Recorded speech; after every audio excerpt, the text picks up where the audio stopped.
Assalamualaikum warahmatullahi wabarakatuh. Bismillahirrahmanirrahim.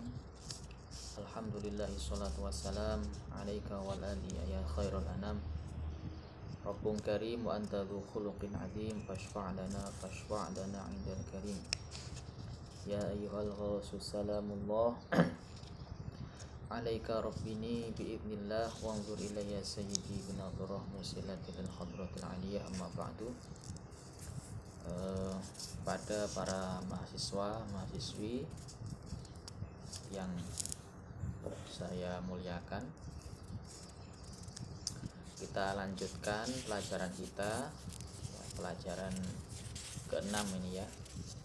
Meskipun pertemuannya sudah banyak sebenarnya, karena satu materi itu sebenarnya bisa banyak pertemuan ya.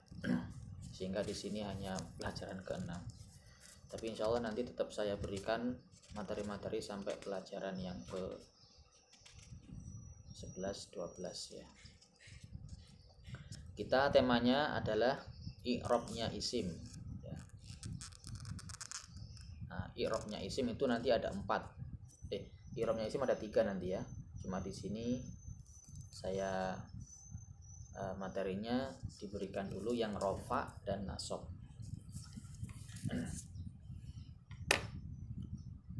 Nah, apa itu i'rab?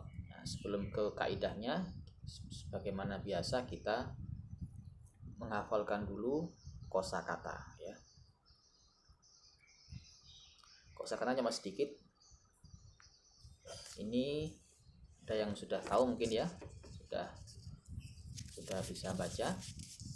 Itu bacanya madmadotun ya. Madmadotun artinya berkumur ya. Madmadotun artinya berkumur.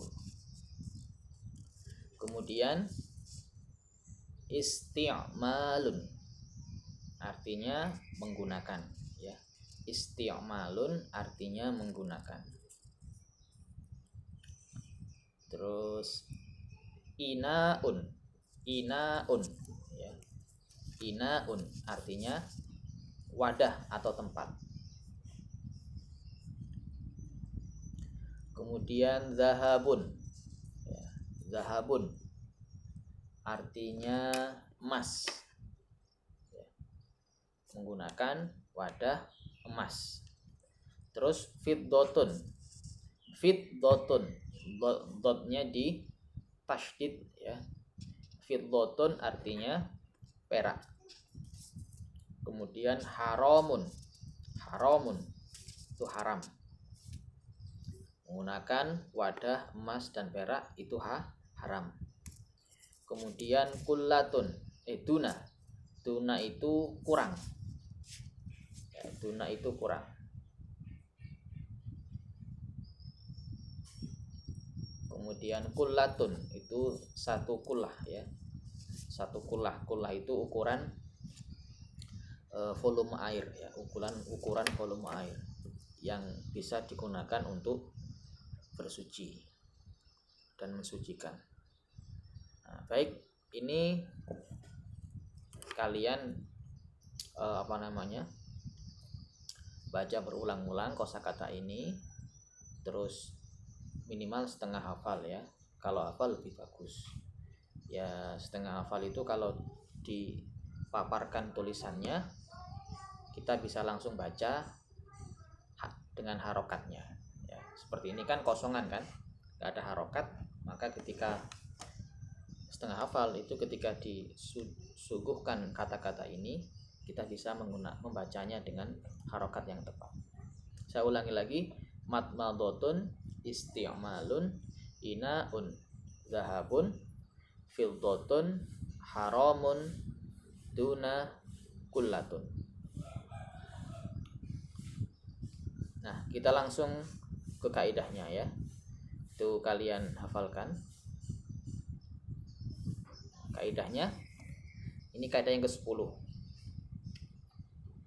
Ada perbedaan lain antara susunan jumlah ismiyah dengan susunan man'ut dan na'at. Pada jumlah ismiyah mubtada dan khobar, mubtada itu subjek, khobar itu predikat,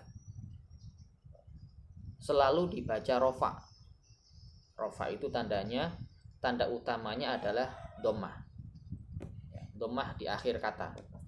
Misalnya Muhammadun, dun itu berarti dia rofa. Sementara susunan man'ut dan na'at, i'rabnya tergantung pada status man'utnya. Nah, jadi ada perbedaan lain ya. Kemarin perbedaan antara jumlah ismiyah dengan susunan man'ut dan na'at itu ada pertama ya, kalau susunan mubtada khobar harus sesuai dengan mubtada, predikat harus sesuai dengan subjeknya dalam dua hal ya, dalam dua hal. Satu dalam jenisnya, yaitu mudzakkar muannas, lelaki dan perempuannya. Yang kedua dalam hal jumlahnya. Jumlah itu ada mufrad tunggal, musanna dual atau dua, jamak banyak ya. Artinya kalau mubtada'nya mufrad kemudian muannas, maka khobarnya juga harus mufrad dan muannas. Kalau mubtada'nya mufrad mudzakkar, khobar ikut. Artinya ikut dalam dua hal ini, yaitu jumlah dan jenisnya. Mubtada itu selalu mubtada itu ma'rifat, khobar itu nakirah. Ma'rifat kemarin adalah isim yang sudah tertentu ya, tertentu bendanya, tertentu barangnya. Kalau nakirah itu masih umum, belum tertentu.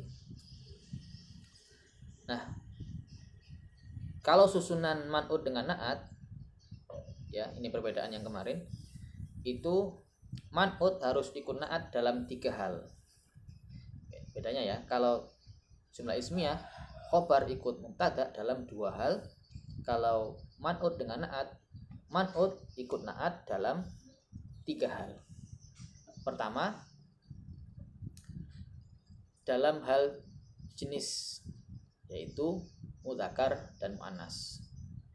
Kedua, dalam hal jumlah, yaitu mufrad, musanna dan jamak.